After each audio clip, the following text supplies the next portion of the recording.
Reketeko shokoria baba. Marabroko sokoria barako tekesa. Male krebereko shokoria ma.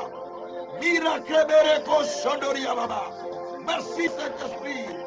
Merci le Saint-Esprit. Merci le Saint-Esprit. Merci le Saint-Esprit. Merci le Saint-Esprit. Merci le Saint-Esprit. Merci Saint-Esprit de Dieu. Marabroko shataraba. Eya baka satarababa. Isekeria broko sakataba. Muregreke sakatabareke. Bura broko sataramama. E sakabaroke teke shakaraba. Merci cher Saint-Esprit. Merci cher Saint-Esprit. Tu nous remplis Saint-Esprit. Tu nous remplis Saint-Esprit. Tu nous remplis Saint-Esprit. Tu nous remplis Saint-Esprit. Tu nous remplis Saint-Esprit. Tu nous remplis Saint-Esprit. Tu nous remplis Saint-Esprit. Par ta puissance, par ton onction, par ton pouvoir. Remplis-nous Saint-Esprit. Remplis-nous Saint-Esprit. Remplis-nous Saint-Esprit. Remplis-nous Saint-Esprit. Par ta présence divine. Par ta puissance infinie. Par l'Esprit d'en haut. Par l'Esprit d'en haut. Remplis-nous Saint-Esprit. De l'Esprit d'en haut. Remplis-nous Saint-Esprit. De l'Esprit d'en haut. De l'Esprit d'en haut. De l'Esprit d'en haut. De l'Esprit d'en haut. De l'Esprit d'en haut. La broko shabra kasakaraba. Metakarabaro ke shataramanu. Eya babaraka shantaria bro. Isenteria marako tekeria. Mazabra kotoko shakarabareke. Ashabreko sokoria. Malubereko shokoria baba. Zandara boreko she. Yakraka sakata baba. Rebreko shokoria baba. Esantaramano kesha. Mi regreke sakarabo. Isenterebereko shakarabaroke. Yebreko santaramanoke. Alibreko sokoria. Masantaramanoke shakaraba.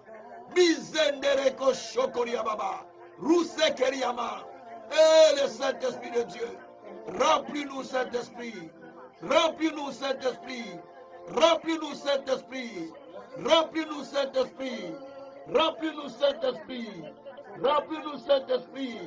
Remplis-nous Saint-Esprit. Par ta puissance infinie. Par ton onction infinie. Par ta présence infinie. Oh, le Saint-Esprit de Dieu. Le Saint-Esprit de Dieu. Le Saint-Esprit de Dieu. Le Saint-Esprit de Dieu. Le Saint-Esprit de Dieu. Le Saint-Esprit de Dieu. Le Saint-Esprit de Dieu. La babaraka chantaraba. Ea babaraka shintarababa. Mereketeke shakataba. Marabroko santarababa. Shakroboroko shakaraba. Miregreke santaria baba. Masantaria broko sekeria baba. Oh le Saint-Esprit. Oh le Saint-Esprit. Oh le Saint-Esprit. Oh le Saint-Esprit. Oh le Saint-Esprit. Tu es le consolateur. Tu es le révélateur. Tu es le consolateur. Tu es le révélateur. Rabroko shindarababa. Masantaria broko shikarababa. Mezebreko shintarababa. Marabroko shintarababa. Mereko shintarababa. Rekete koshintarababa. Rekete koshintarababa. Merci Saint-Esprit. Merci Saint-Esprit. Merci Saint-Esprit. Merci Saint-Esprit. Merci Saint-Esprit. Merci Saint-Esprit. Merci Saint-Esprit. Merci Saint-Esprit. Merci Saint-Esprit. Eh Saint-Esprit, remplis-nous, remplis-nous, remplis-nous. Remplis-nous de la présence. Remplis-nous de ta présence. Remplis-nous de ta présence. Esprit du Très-Haut. Esprit du Très-Haut. Tu nous remplis. Tu nous remplis. Tu nous remplis. Tu nous remplis. Tu nous remplis. Tu nous remplis, Saint-Esprit. La baraka chantarababa. Mesekete ya broko. Et la breko shakaraba. Masenteria broko shikaraba. Isekere baba. Murakatako shakaraba. Merebreko shotoro baba. Oh, le Saint-Esprit tu me remplit. Le Saint-Esprit tu me remplit. Le Saint-Esprit tu me remplit. Le Saint-Esprit tu me remplit. Le Saint-Esprit tu me remplit. Le Saint-Esprit, tu me remplis. Le Saint-Esprit, tu me remplis. Tu me remplis, Saint-Esprit. Tu me remplis, Saint-Esprit. Tu me remplis, Saint-Esprit. Tu me remplis, Saint-Esprit. Tu me remplis, Saint-Esprit. Oh, Saint-Esprit de Dieu, je te prie de me remplir maintenant. Je te prie de me remplir.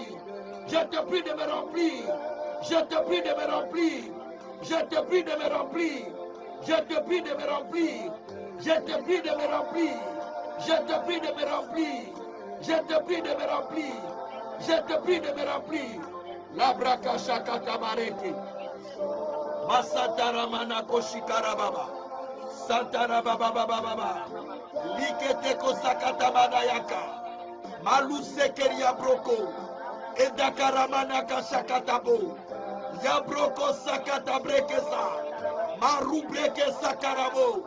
Eshabreko sakatamana. Lize keria broko soko. Edabreko takoria. Masabrakatako. Yebreke teke sakatama. Alubreke sekeria braba. Lekeria kotoko sakaria baba. Ezebreko toko sakaraba. Lise keremereko sekeya. Murekete koshokoria. Marabreko soro. Iabrekete kesa. Marondoroko shakaraba. Esabreko toko shakaraba. Alléluia. Alléluia. Alléluia. Alléluia. Alléluia. Alléluia.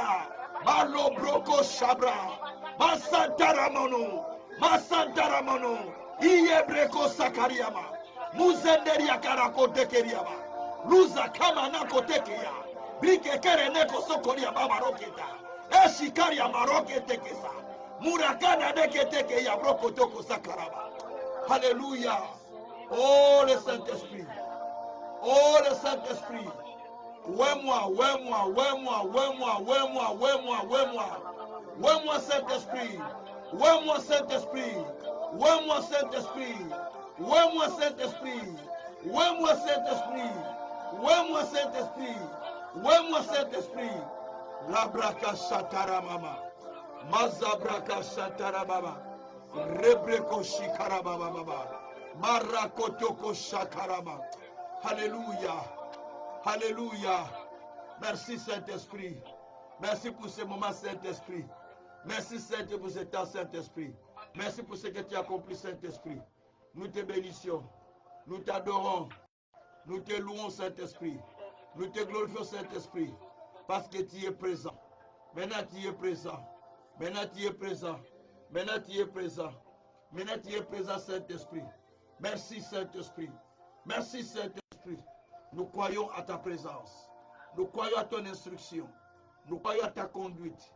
Et nous croyons, Saint-Esprit, à tes révélations. Nous croyons que tu es là parce que tu nous enseignes. Parce que tu nous parles. Et tu nous apprends même des choses que nous ne connaissons pas. Esprit de Dieu, merci pour ça. Merci parce que tu es là. Merci parce que tu es souverain. Sois élevé. Sois loué. Sois glorifié. Sois magnifié infiniment. Par le nom de Jésus-Christ. Merci Saint-Esprit.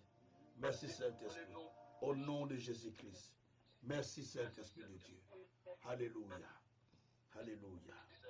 Merci Seigneur. Merci mon Dieu, mon roi. Merci le Tout-Puissant. Au nom de Jésus-Christ. Merci Seigneur Jésus-Christ. Amen. Gloire soit rendue au Seigneur pour ce moment qu'il a permis que nous puissions passer du temps dans sa présence. Dieu aime cela. Dieu aime qu'on passe du temps dans sa présence, qu'on le célèbre, qu'on le glorifie. C'est cela que le Seigneur aime. Il aime être adoré. Il aime être loué. Il aime être exalté. Et il aime être célébré au milieu de son peuple. Car il est un Dieu qui agit au-delà de nos pensées et au-delà de ce que nous nous demandons. Nous glorifions le Dieu Tout-Puissant qui a permis ce moment que nous puissions nous tenir dans sa présence, afin que nous puissions au même moment enseigner sa parole et au même moment élever le Seigneur par nos adorations. Que Dieu soit loué. Nous continuons avec notre enseignement sur le Saint-Esprit. Nous continuons sur l'enseignement du Saint-Esprit. Nous avons déjà commencé depuis avant-hier.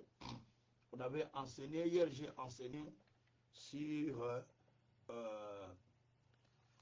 les symboles du Saint-Esprit et le nom et la signification, les noms et ses significations, les noms que le Saint-Esprit a et ses significations. C'est cela dont j'ai parlé hier, qui était très très riche encore. Donc vous pouvez continuer à suivre nos enseignements, parce que tout c'est riche, donc tout se fonde que c'est les Écritures. Voilà pourquoi aujourd'hui aussi, nous avons cette grâce de nous tenir dans sa présence, afin de continuer à enseigner. Gloire soit rendue au Seigneur.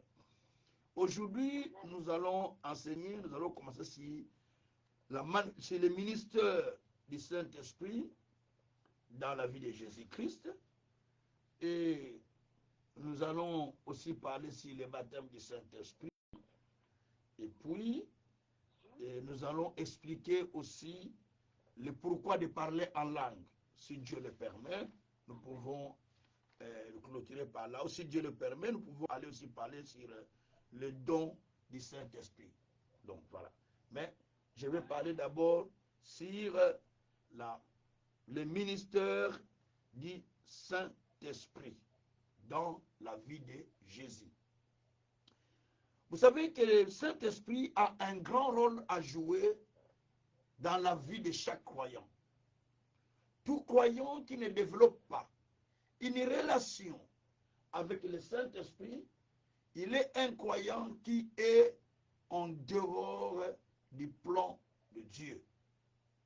Parce que dans le plan de Dieu, Dieu veut que le Saint-Esprit puisse, nous puissions développer une relation avec le Saint-Esprit. Et c'est très important.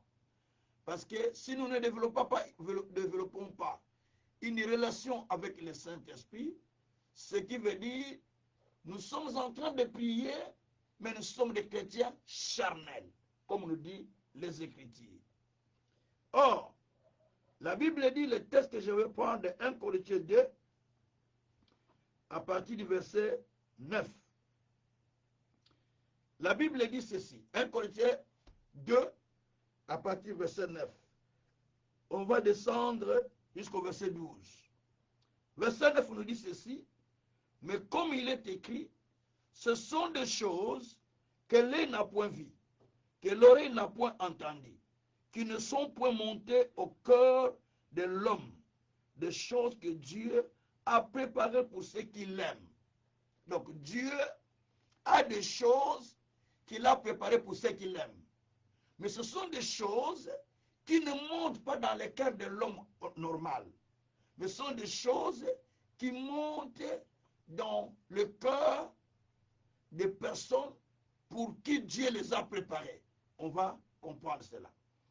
Au verset 10, la Bible dit que Dieu nous les a révélés par l'Esprit ou par le Saint-Esprit. Car le Saint-Esprit ou l'Esprit sont de tout, même les profondeurs de Dieu. Ce qui veut dire, les choses que nous connaissons aujourd'hui de Dieu, nous ne les connaissons pas par nous-mêmes, mais nous les connaissons parce que Dieu les a réservées pour les gens qui l'aiment. Si vous découvrez des révélations de la connaissance de la parole de Dieu, sachez que Dieu vous aime. Parce qu'il ne l'a pas révélé à tout le monde, mais il les a réservées uniquement pour ceux qui l'aiment. Et la Bible dit, nous, c'est par le Saint-Esprit que nous avons appris ces choses. Ce n'est pas par nous-mêmes, mais par le Saint-Esprit que nous avons été révélés de ce secret que Dieu a caché à plusieurs personnes. Mais Dieu nous a révélé par le Saint-Esprit. Et le Saint-Esprit sonde même la profondeur. Donc il connaît tout et il sonde même la profondeur de Dieu. Donc le Saint-Esprit rentre à l'intérieur pour sonder ce qui est au cœur de Dieu. Et il prend ce qui est au cœur de Dieu et il nous les transmet. Oh, quelle bénédiction! Il prend ce qui est au cœur de Dieu, il nous les transmet. Donc le Saint-Esprit, c'est lui qui nous enseigne toutes ces choses. C'est pourquoi la Bible dit, lesquels des hommes en effet connaissent les choses de l'homme, ce n'est pas l'esprit de l'homme qui est en lui. Donc, personne ne peut connaître les choses de l'homme si ce n'est pas l'esprit de l'homme qui l'anime. Ah. Et de même, personne ne connaît les choses de Dieu si ce n'est pas l'esprit de Dieu. Nous sommes déjà au verset 11 là. Personne ne connaît les choses de Dieu si ce n'est pas l'esprit de Dieu qui l'amène. Nous allons partir au verset 12. Or, nous n'avons pas reçu l'esprit du monde, mais l'esprit qui vient de Dieu, afin que nous connaissions les choses que Dieu nous a données par sa grâce. Donc, nous n'avons pas reçu l'esprit du monde, mais nous avons reçu l'esprit de Dieu, afin que nous connaissions les choses que Dieu nous a données par sa grâce. Dans ce texte, quand vous analysez, vous trouvez trois esprits. On nous parle de trois esprits différents. On nous parle premièrement de l'esprit de Dieu qui nous révèle les choses de Dieu. On nous parle de l'esprit de l'homme, ton esprit à toi, toi-même, qui te parle dans ton cœur, toi-même, ton esprit à toi, l'esprit humain, qui dit je ne veux pas, hein, ce qui crée l'orgueil en toi, l'esprit humain. Et puis, troisièmement, l'esprit du monde, ce que le monde est, ce que le monde a. Donc, il a son esprit qui l'amène. Et cet esprit, vous devez le savoir, quand on parle de l'esprit du monde, on voit directement l'esprit de Satan. Parce que dans 1 Jean chapitre 5, versets 19 et 20, la Bible dit que le monde entier est sous gouvernance de Satan. C'est le diable qui gouverne. Le monde entier est sous gouvernance de Satan. C'est-à-dire c'est le Satan qui gouverne. Sous la puissance de l'ennemi de la Bible. Sous la puissance de Satan. Donc, c'est le diable qui gouverne. Donc, si vous entendez parler de l'esprit du monde, l'esprit de l'ennemi, qui entraîne les gens, qui amène les gens dans tout ce qu'on voit. Et les enfants de Dieu aujourd'hui, n'ayant pas été instruits spirituellement, et n'étant pas aussi être conduits, étant donné qu'ils ne sont pas aussi conduits par le Saint-Esprit, qu'est-ce qu'on constate? Ils s'associent aux choses du monde comme ils étaient des mondains. C'est facile pour eux de vivre comme un mondain que de vivre comme un né de Dieu. Or, celui qui est né de Dieu, il est né de l'Esprit, il est empressé, soutenu, emporté par les choses de l'Esprit. Il est poussé par les choses de l'Esprit. Il n'est pas poussé par les choses que voit dans le monde. C'est un humain, il a la faiblesse du monde, il peut tomber dans un péché, mais ce n'est pas ça ce qui veut dire qu'il n'est pas enfant de Dieu, non. Ou peut qu'il veut dire qu'il n'est pas serviteur de Dieu, non. Il est serviteur, il est servante, mais le problème est que les choses du monde ne lui intéressent plus. Il peut se retrouver dans une situation compliquée, une situation de mal, tout erreur au péché, parce qu'il n'est pas parfait. Mais dis-moi, dans son intérieur, son cœur bouillonne pour Dieu. Son cœur bouillonne pour les choses de Dieu. Son cœur bouillonne pour l'attachement à Dieu, l'attachement à la parole, l'attachement à l'Esprit de Dieu, l'attachement à ce que Dieu est en train de dire. Et ça, c'est ce qui se passe. C'est pourquoi nous allons constater que Jésus-Christ, à sa naissance, il était né aussi par l'Esprit. Donc le Saint-Esprit a fait naître Jésus-Christ. Suivez-moi bien. Vous allez me dire, comment ça? Oui. Luc 1, verset 35. Quand on a demandé à Marie, vous voulez, je peux vous le lire. Quand on avait demandé à Marie, et on a dit à Marie qu'il sera enceinte, il va donner naissance à un fils. Marie a dit, ah, moi je ne connais pas un homme. Comment cela arrivera-t-il que je puisse avoir un enfant? La réponse de l'ange, Luc 1, verset 35.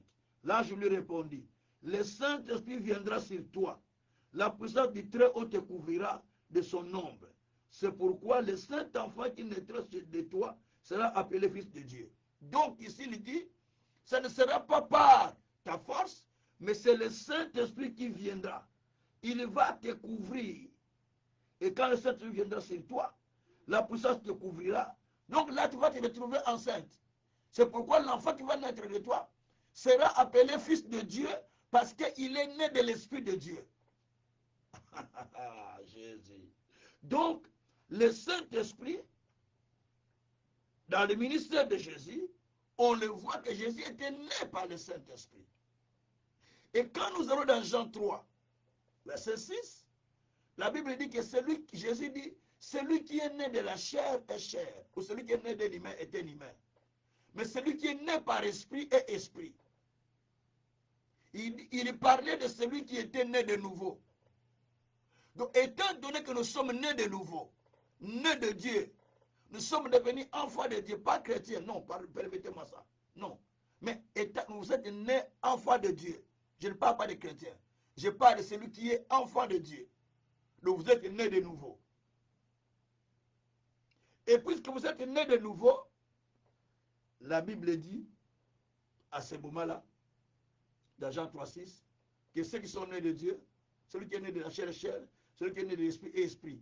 Quand vous continuez jusqu'au verset 8, la Bible dit que vous entendrez le bruit du vent qui souffle.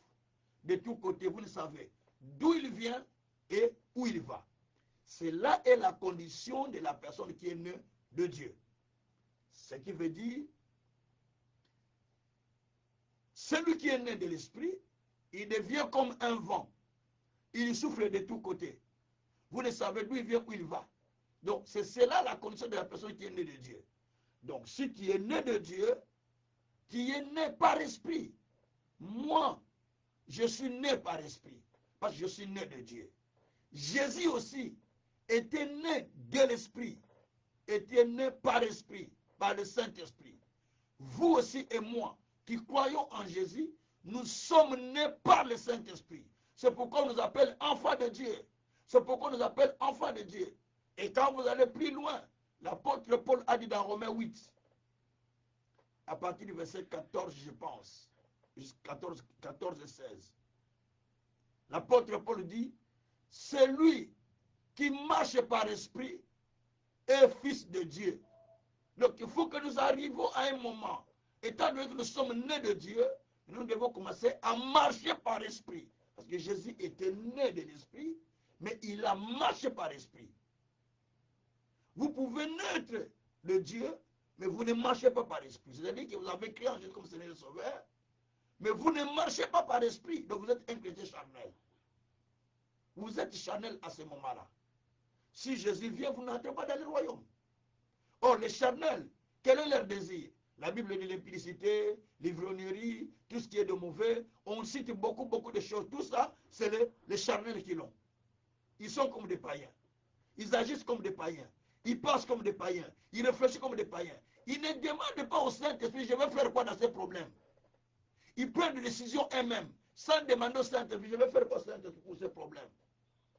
Donc, cela prouve que les gens marchent comme le païen. Donc, si nous sommes nés de l'Esprit, donc le Saint-Esprit nous prépare pour devenir son instrument. C'est pourquoi Jésus-Christ est né aussi par le Saint-Esprit.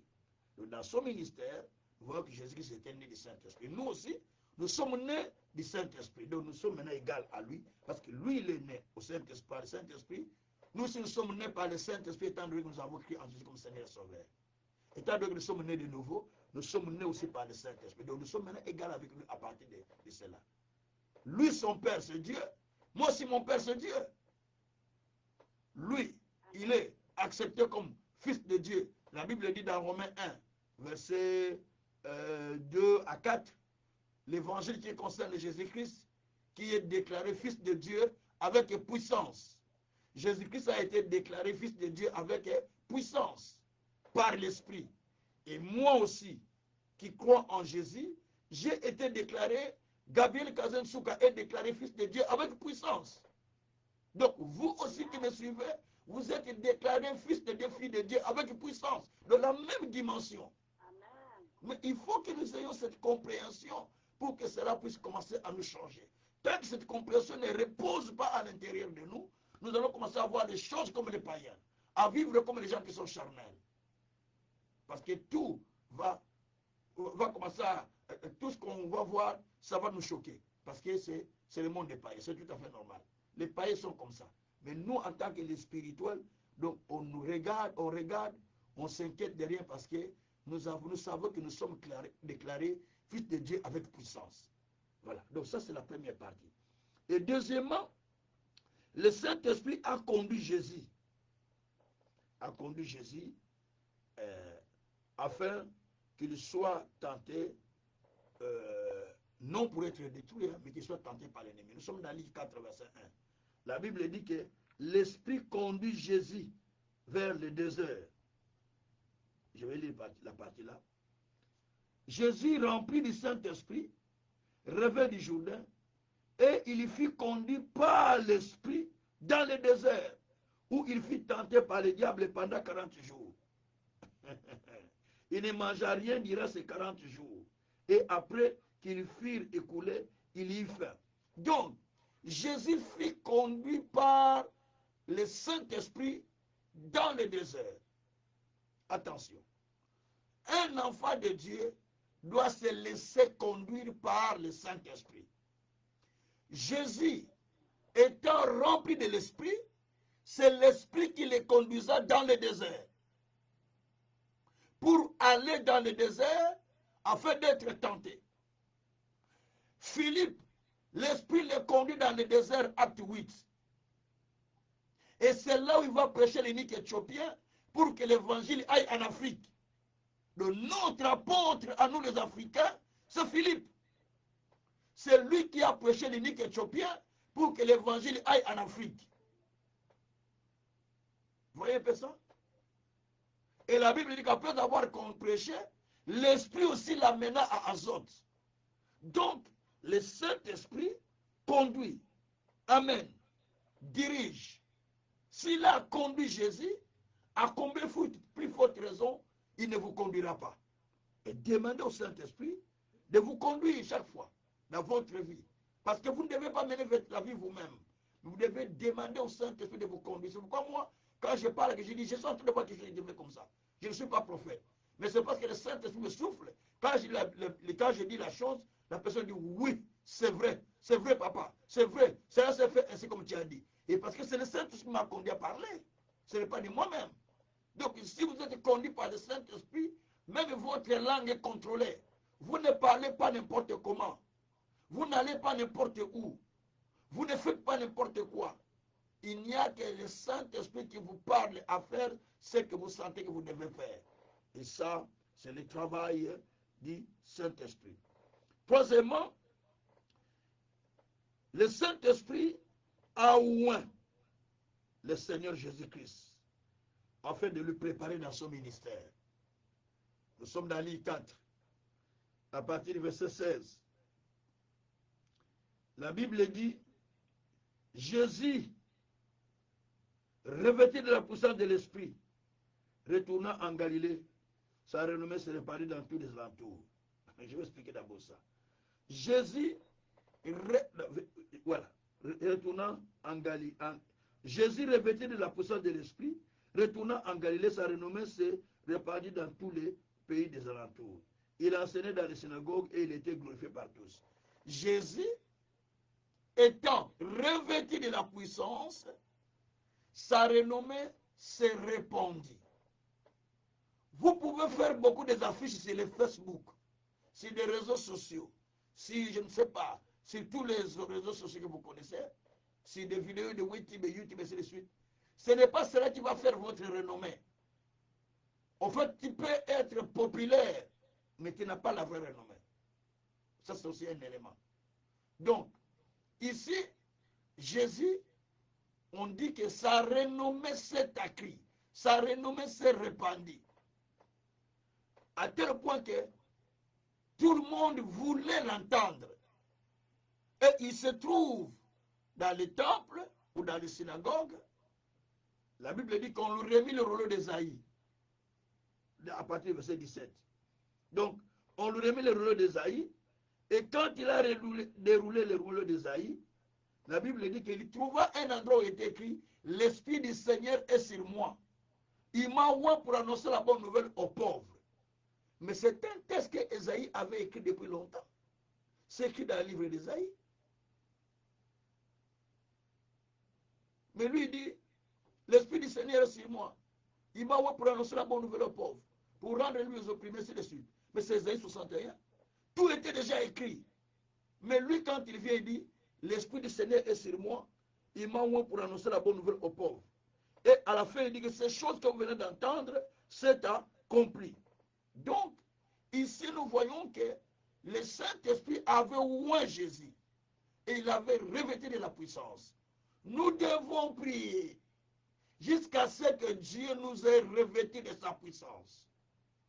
Nous devons prier jusqu'à ce que Dieu nous ait oint de sa puissance. Dans chaque domaine de notre vie, nous avons besoin que Jésus nous oint dans les domaines dans lesquels nous voulons évoluer. Même dans le domaine du mariage, même dans le domaine du travail, il faut être oint. Je vous donne un exemple. Lorsqu'on devait choisir une autre reine à la place de Vachi, on a rassemblé toutes les filles du pays. Et toutes les filles du pays, on les a mis dans un palais de filles où les filles se préparaient pendant plus de 6 mois. Chacun avait quelque chose. Et lorsqu'il sortait, il rentrait dans le palais des trésors. Chacun sortait avec quelque chose. Ou quand on ne choisit pas, il part avec de l'or, il part avec n'importe quoi. Chacun rentrait là-bas. Mais vous avez remarqué, Esther, avec sa lotion, les choses de la beauté. Donc Esther avait l'onction. Ce qui fait que parmi des milliers de femmes, il n'y a que Esther qui a été choisie. Alors qu'elle était étrangère. Pas à cause de sa beauté, mais à cause de l'onction qu'elle avait. À cause de l'onction qu'elle a été choisie. Donc ici, lorsque le Seigneur vous oint par une puissance, pour une mission, pour un travail, les gens commencent à vous chercher. Les gens commencent à vous solliciter. Ce n'est pas vous qui sollicitez, mais c'est eux qui commencent à vous solliciter. C'est pourquoi il est dit dans Actes chapitre 10, verset 38, Jésus qui était oint de la puissance de l'Esprit, qui allait de lieu en lieu. Et le Seigneur qui guérissait les malades, faisait du bien. Et Dieu était avec lui. Le problème c'est qu'il va falloir que Dieu soit avec toi. Partout tu vas, partout tu te retrouves, que Dieu soit avec toi. Tu peux aller faire un service, mais Dieu n'est pas avec toi. Combien de fois je refuse des invitations de voyage?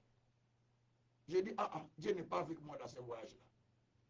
Pourquoi je refuse?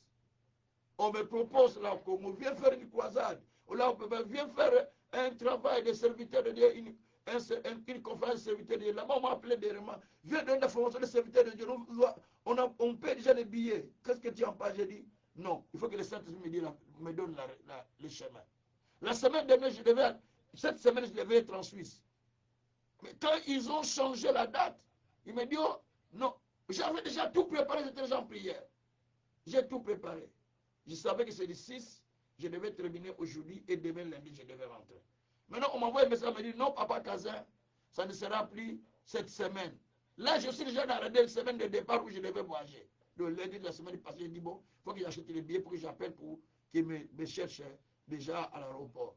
Maintenant, je vais acheter les billets, j'appelle, et heureusement que je n'avais pas acheté les billets. On me dit, non, papa Kazin, on a reporté pour la semaine prochaine. J'ai dit, ah! Donc, si je n'avais pas appelé, j'achetais les billets, et vous me dites qu'on a reporté, j'ai dit, pardon.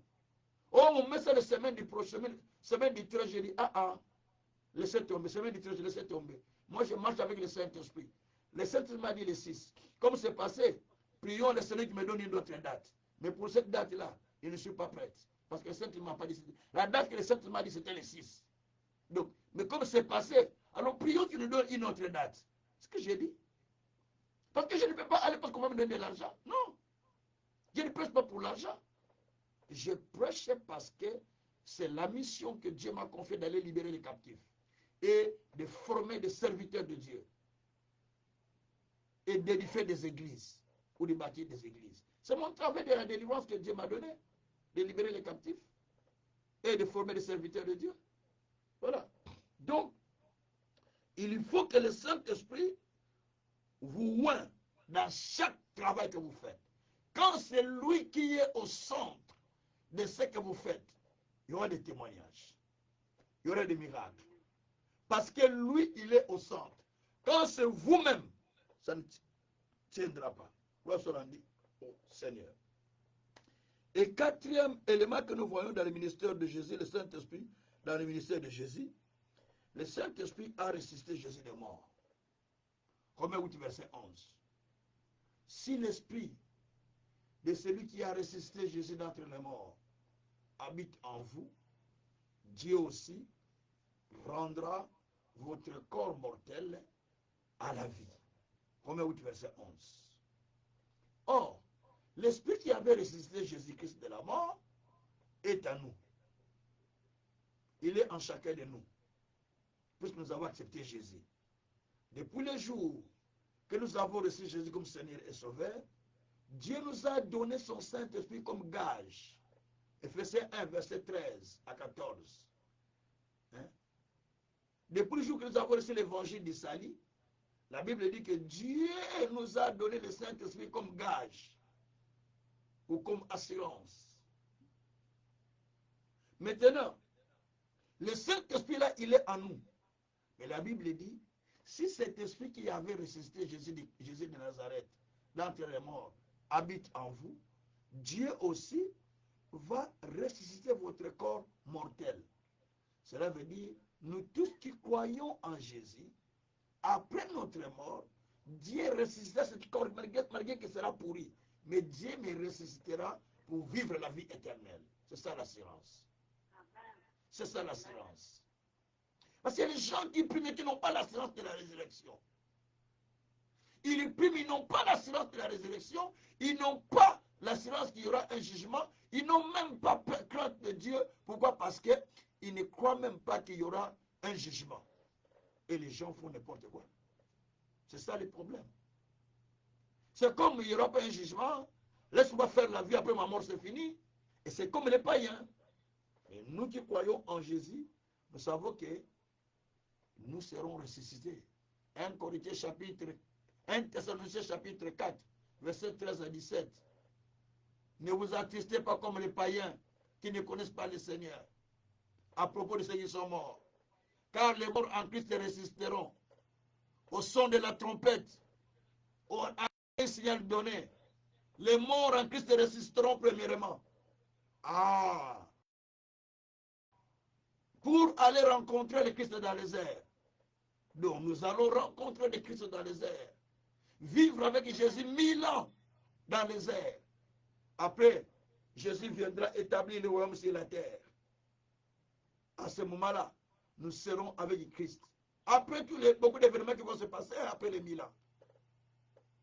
Il y a beaucoup d'événements qui vont se passer. Et l'événement final, c'est l'établissement des règnes de Dieu sur la terre. Dieu vient s'établir. Dieu vient établir son règne sur la terre. Jésus vient vivre avec son peuple sur la terre, comme le roi des rois des rois. Et à ce moment-là, il n'y aura ni mort, ni maladie. Tout ça sera pris. C'est ce que dit la Bible. Donc si vous ne croyez pas aux Écritures, il ne faut même pas croire à Dieu. Voyez. Donc ça, c'est l'événement qui se passe dans le monde spirituel. Alors ça, c'est ce que Jésus a vécu dans son ministère de toutes les 4 dimensions là. Donc Jésus était né par le Saint-Esprit, Jésus était conduit par le Saint-Esprit, Jésus était oint par le Saint-Esprit et Jésus était ressuscité par le Saint-Esprit. Et vous et moi aussi, nous sommes nés du Saint-Esprit parce que nous sommes nés de Jésus, nous sommes nés plutôt de Dieu par l'Esprit. Et le Saint-Esprit nous conduit aujourd'hui, il peut nous conduire, passer même dans des épreuves, mais le Saint-Esprit est avec nous. D'ailleurs, Isaïe nous dit dans Isaïe 59, verset 19, l'ennemi viendra comme un fleuve, mais l'Esprit de l'Éternel le mettra en fuite. Donc il peut venir comme un fleuve, mais l'Esprit de l'Éternel le met en fuite. Et puis le Saint-Esprit nous oint aussi pour le ministère, pour les signes et les miracles que nous faisons. C'est le Saint-Esprit qui nous aide à tout cela. Il est là pour nous soutenir, pour faire des œuvres. Il nous oriente, vous prêchez comme ça, puis vous écoutez la parole, vous dit, fais ça, vous allez voir les belles. Vous faites pas, un miracle s'est fait. Parce que vous avez accepté ce que le Saint-Esprit a dit. Et finalement, le quatrième, j'ai dit que Jésus-Christ était ressuscité par le Saint-Esprit Et nous aussi, nous serons ressuscités par le Saint-Esprit. Gloire au Seigneur.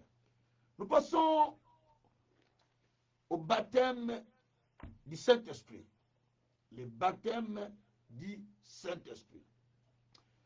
Un constat que je fais, dans beaucoup d'églises, on ne met pas l'accent sur le baptême du Saint-Esprit aux croyants. Quelqu'un qui est venu à l'église, il a fait 10 ans, 5 ans, 5 ans, 10 ans, voire même 2 ans, 3 ans, il n'est pas baptisé du Saint-Esprit, on le laisse comme ça. Aucune fois qu'on l'a enseigné, aucune fois qu'on enseigne ça, on laisse la personne. Non. Il faut enseigner et créer ce qu'on appelle les jours de baptême du Saint-Esprit pour que les gens soient baptisés du Saint-Esprit. Moi, j'ai l'habitude d'organiser des journées spéciales de baptême du Saint-Esprit avec ceux qui ne sont pas baptisés. Je prie avec eux, pop, 5, 15, 20 minutes, 30 minutes, boum, boum, ils sont baptisés du Saint-Esprit, ils commencent à parler en langue. Des fois même en ligne comme ça, je les baptise en Saint-Esprit. Pas, je libère, ils commencent à parler, je les laisse. Moi, je pars. Il y a un qui était baptisé du Saint-Esprit, moi j'étais en Belgique, la personne en Espagne, on priait au téléphone, papa, avec son mari. Pas, le Saint-Esprit l'a saisi. Il a commencé à prophétiser, à parler des langues compliquées, tout ça. Il est devenu comme, parce que c'est la première fois qu'il a été ivre comme ça. C'est comme une folie. Et les voisins sont venus, ils ont appelé les policiers et les ambulanciers. Ils sont venus, le mari a dit non, on était en prière avec notre pasteur qui est en Belgique. En fait, c'est la poussée du Saint-Esprit. Mais ils ne comprennent pas, ils ne comprennent pas. On veut l'embarquer pour le mettre dans l'ambulance. Mais le mari dit non, non, non, non, non, on était en prière. Voilà, mais le pasteur, il a appelé. Papa, ici, ça, voilà, il explique. Et puis, il a commencé à leur expliquer dans l'espagnol, parce que moi, je n'entends pas l'espagnol. J'ai dit, dis-leur, je vais prier. J'ai dit, touche ta femme. Il a tué sa femme. J'ai commencé à prier, papa, papa, papa. Et il s'est laissé emporter dans des langues. Il commence à prier encore en langue davantage, la femme. Dès qu'on a touché là, on continue à prier en langue. Et à la fin, on veut la mettre au tout. Elle a commencé à prier tellement. Elle a commencé à prier en puissance, s'agiter. Et les policiers cherchaient maintenant, les ambulanciers cherchaient à lui donner les piqûres pour qu'il considère, je ne sais pas si c'est pour la maîtriser, je ne sais pas. Le malade dit non, non, non, non, non, il n'est pas malade, dit ça, c'est la prière. Et pour m'appeler, j'ai commencé à prier, papa, sur place, il a dit merci Jésus. Il s'est réveillé, oh Jésus, merci. Jésus, merci. Écoutez les ambulanciers et les policiers, madame, ça va? Madame, ça va? Ça va, madame? Ça va? Ça va? Il dit, mais oui, mais qu'est-ce qu'il y a? Mais il n'y a rien. J'étais en prière. Donc, la puissance l'a saisi, mais moi j'étais en téléphone. On a prié au téléphone. Pour dire qu'il faut que l'Église reçoive le baptême du Saint-Esprit. C'est très important. Jésus lui-même, le jour de son baptême, une chose qui s'est passée, la Bible dit, après qu'il est tombé dans l'eau, qu'il est sorti, le Saint-Esprit est venu sur lui, sous une forme d'une colombe, sous une forme corporelle. Donc le Saint-Esprit est venu vers lui. Donc lui aussi, il a été baptisé par le Saint-Esprit. Alors, le baptême du Saint-Esprit, j'ai parlé, le baptême du Saint-Esprit, c'est une promesse que Dieu a donnée à un croyant qui est en Jésus-Christ. Nous sommes dans Joël 2, verset 28. Joël 2, verset 28, la Bible nous dit, dans le dernier jour, dit le Seigneur, je répandrai de mon esprit sur toute chair. Vos fils et vos filles prophétiseront. Vos vieillards auront des songes. Donc par là, nous allons voir que vos vieillards auront des songes et les jeunes auront des visions. Voilà. Donc là, c'est la promesse que Dieu a faite. Il a fait ça aux enfants. Il a fait cette promesse pour les croyants. Et cette promesse qui a été faite s'est accomplie au jour où Pierre le jour où le Saint-Esprit était descendu, où Pierre a commencé à annoncer l'évangile, où il a gagné 5000 personnes. Nous sommes dans Acte 3000 personnes, pardon, dans Acte 2. De cette prophétie est venue 750 ans après, depuis le jour où Joël l'avait lancé, et cela s'est accompli 750 ans après. Vous voyez un peu ça? Plus ou moins 780 ans. La prophétie a été accomplie. La prophétie de Joël dès là. Et c'est la même qui est dans Acte 2, à partir du verset 17. Dans les derniers jours, dit Dieu, je répandrai mon esprit sur toute chair. Vos fils et vos filles prophétiseront. Vos vieillards auront les jeunes auront des visions. Les vieillards auront des songes. Il y aura des signes en bas et c'est la terre. Donc ça, c'est une prophétie qui a été dit. Donc cela a fait 780 ans avant de s'accomplir. Et deuxièmement, Jésus lui-même aussi a été baptisé par le Saint-Esprit. Lorsqu'il a été baptisé dans l'eau, lorsqu'on se plongeant, on le plongeait dans l'eau, on va constater que l'Esprit était tombé sur lui. Le Saint-Esprit était tombé sur lui. Alors, un peu dans Matthieu, c'est le Matthieu. Matthieu 3. Le Saint-Esprit était tombé sur Jésus. Donc, pour le remplir. Donc, par là, nous voyons que même Jésus aussi lui-même était rempli du Saint-Esprit, était baptisé par le Saint-Esprit. Parce que le Saint-Esprit a pour rôle de baptiser les gens, de baptiser les croyants pour que nous soyons comptés parmi les enfants de Dieu. La Bible le dit. Nous avons été baptisés par le Saint-Esprit pour former un seul corps. Nous sommes dans 1 Corinthiens 12, verset 13. Donc il faut être baptisé pour former un seul corps. Pour se rendre au Seigneur. Alors, donc le Saint-Esprit a baptisé aussi Jésus. Donc Jésus a expérimenté, a fait toutes ces expériences que nous faisons. Donc Jésus aussi a reçu l'expérience du baptême du Saint-Esprit. Il en avait expérimenté. Oui. Et Jésus a dit dans Jean, chapitre 4, verset 14, « Mais celui qui boira de l'eau que je lui donnerai n'aura jamais soif. Mais l'eau que je lui donnerai deviendra en lui une source d'eau jaillissant jusqu'à la vie éternelle. » Il parlait à la femme prostituée. Donc, il y a le Saint-Esprit qui vient à nous lorsque nous sommes baptisés. Parce que Jésus était baptisé aussi par le Saint-Esprit. Matthieu 3, verset 11. Jésus lui-même était baptisé par le Saint-Esprit.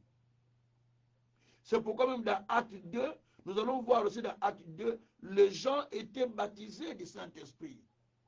Lorsque Pierre a dit, à partir du verset 37 au verset 39, il dit, ils ont dit, après avoir entendu l'évangile, ils eurent le cœur vivement touché. Alors ils ont dit à Pierre, qu'est-ce que nous allons faire, Seigneur? Il dit, répentez-vous et soyez baptisés et vous recevez les dons du Saint-Esprit.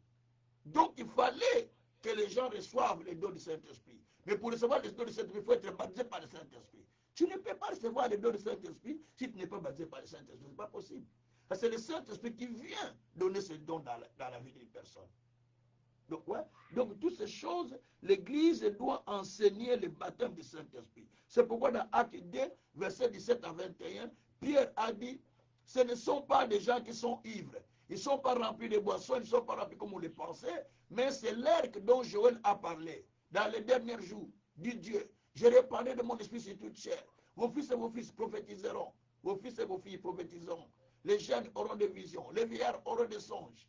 Il y aura des signes en bas sur la terre. Il commence à expliquer. Parce que c'était le moment où le Saint-Esprit devait baptiser les gens. Et pourquoi aussi les disciples aussi étaient baptisés du Saint-Esprit. Jésus lui-même a fait cette expérience le jour de son baptême. Le Saint-Esprit est venu sur lui. Ses disciples ont reçu le baptême du Saint-Esprit. Ce que nous voyons dans Acte 2, c'est le baptême du Saint-Esprit ce jour-là. Et l'onction était descendue sur les mêmes jours. Et nous aussi, en tant que croyants, nous devons recevoir sur le baptême du Saint-Esprit. C'est pourquoi l'Église doit insister sur le fait que les croyants reçoivent le baptême du Saint-Esprit. Troisièmement, la troisième raison de notre baptême, parce que nous sommes nés de Dieu. Si nous sommes nés de Dieu, donc nous appartenons à Dieu. Autrefois, nous étions nés de nos parents, nous appartenons à nos parents. Nous sommes nés de nos parents. Mais étant donné que nous sommes nés de Dieu, maintenant nous sommes nés de l'Esprit de Dieu. Nous sommes les enfants de l'Esprit de Dieu. Donc nous devons être baptisés par l'Esprit de Dieu. Vous voyez? C'est ce que j'ai expliqué tout à l'heure dans Jean 3, verset 6. Celui qui est né de l'Esprit est Esprit. Celui qui est né de la chair est chair. Comment veux-tu entrer dans le royaume des cieux sans que tu sois né de Dieu? Impossible. Donc voilà pourquoi il y a une nécessité de naître de nouveau et de recevoir aussi le baptême du Saint-Esprit. C'est très important. Les gens qui ne sont pas baptisés par le Saint-Esprit, ils prennent toutes choses à la normale, à la légère, parce qu'ils ne sont pas nés du Saint-Esprit. L'Esprit ne parle pas, l'Esprit n'enseigne pas. L'Esprit ne leur ouvre pas les yeux pour comprendre des choses. Jésus a dit à ses disciples, j'ai beaucoup de choses à vous dire, vous ne pouvez pas les supporter maintenant. Vous voyez? Et il a dit, quand le consolateur viendra, le Saint-Esprit que le Père enverra, il vous enseignera toutes choses. Donc le Saint-Esprit nous enseigne tout. Jean 14, verset 26. Jean 14, verset 26. Donc le Saint-Esprit vient pour nous enseigner tout. Comment tu peux être enseigné si le Saint-Esprit n'est pas en toi? Comment tu peux être enseigné si le Saint-Esprit ne te baptise pas? Parce que c'est des niveaux. Il y a le niveau de croire en Jésus. Vous recevez le Saint-Esprit. Il y a le niveau du baptême. Et puis le niveau de l'onction de travail, l'onction de service. Donc le niveau d'abord de croire en Dieu, vous recevez le Saint-Esprit. On appelle le Saint-Esprit avec vous. Le Saint-Esprit en vous. Il est à l'intérieur de vous. Jésus a dit, le Saint-Esprit sera en vous et il sera avec vous. Donc le Saint-Esprit est en vous. Jean 14, 17, je pense. Il est en vous. Je vais vérifier. Je crois que je ne sais pas si c'est Jean 14 ou Jean 15. Je vérifie. Jean 14, 17, je pense. Jean 14, 17.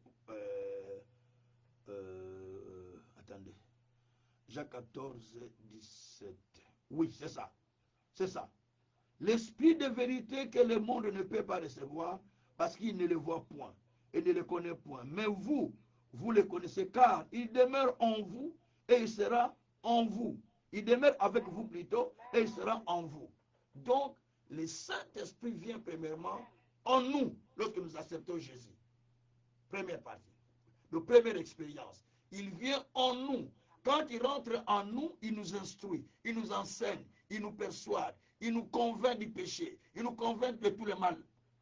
Tout le mal. Jean 16, verset 7. Il nous convainc du monde, il nous convainc du jugement, il nous convainc du péché. Parce qu'il est en nous, à l'intérieur de nous. Écoutez, si moi j'ai soif d'eau, toi aussi tu as soif d'eau. Si moi je bois de l'eau, toi tu n'as pas bu, tu ne vas pas être tenté de ta soif. Parce que toi tu n'as pas bu.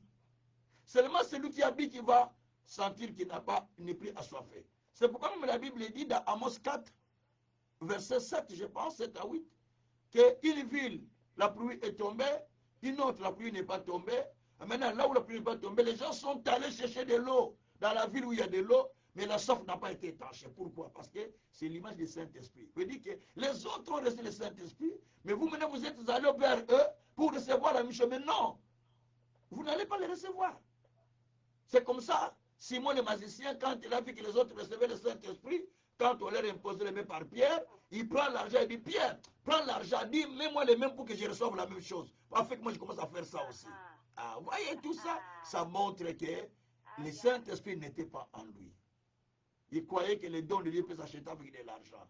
Malheur aux pasteurs qui disent, viens, je te donne l'onction de 1000 euros. Viens, je t'impose la main, 1000 euros, 500 euros. Allez, 10 000 $, venez, je vous impose les mains. L'onction de 10 000. Et les gens courent. Allez, c'est des erreurs graves. C'est les gens qui n'ont même pas Dieu. Parce que ça ne s'achète pas l'onction de Dieu. On n'achète pas ça. Moi, je ne prêche jamais des choses comme ça. Parce qu'on n'achète pas. Je suis là pour corriger beaucoup de choses dans mon ministère. C'est comme ça que je travaille. Dieu m'a donné un ministère de perfectionnement pour amener les choses aux perfections, pour amener les gens au perfectionnement, pour corriger beaucoup de fautes que nous faisons. Donc ce sont des erreurs graves. C'est comme ça que notre école a pour but de redresser beaucoup d'erreurs qu'on fait, pour amener les gens à avoir une connaissance très approfondie, une connaissance spirituelle, pas la lettre que tu. Oui. Donc, et là, on va voir que le Saint-Esprit, nous qui sommes, le Saint-Esprit nous aide à naître de Dieu. Donc, quand nous sommes nés de Dieu, donc, nous devons être baptisés aussi par le Saint-Esprit lui-même, comme je viens de le dire. Vous voyez? Alors, quatrièmement, le Saint-Esprit nous baptise par la puissance.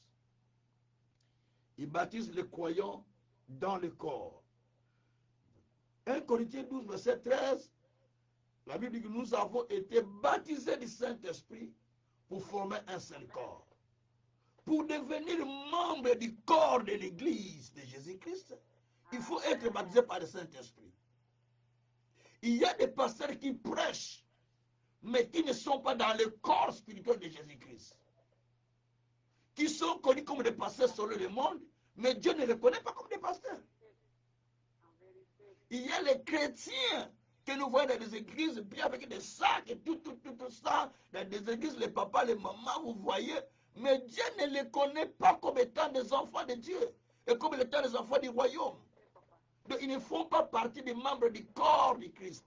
Parce que pour devenir membre du corps du Christ, il faut être baptisé par le Saint-Esprit. C'est le Saint-Esprit qui vient nous baptiser pour faire partie des membres du corps du Christ. 1 Corinthiens 12, verset 13. Nous avons été baptisés par le Saint-Esprit pour former un seul corps. Que Dieu soit loué. Donc, ça nous permet de devenir un membre du corps. Et quand vous devenez membre du corps, Marc 16, à partir du 16e jusqu'au verset 18e, il dit, celui qui croira qu'il sera baptisé sera sauvé. Et il dit, voici les miracles qui accompagneront ceux qui auront cru. À mon nom, ils chasseront les démons, ils guériront les malades, ils boiront même des breuvages mortels, ça ne leur fera pas du mal. Ils imposent les mains aux malades, les malades seront guéris. Quand vous recevez le baptême du Saint-Esprit, vos dons se manifestent. Vos dons commencent à fonctionner en vous. Vous n'avez même pas besoin de dire, pasteur, prie pour moi que les dons soient manifestés. Non. Dès que vous développez la relation avec le Saint-Esprit, vos dons commencent à bouger. Vos dons commencent à agir. Vos dons commencent à se manifester à l'intérieur de vous. Parce que vous avez reçu le baptême du Saint-Esprit. Que Dieu soit loué. Que Dieu soit loué. Amen. Alors, c'est quoi le baptême du Saint-Esprit? Question. Le baptême du Saint-Esprit,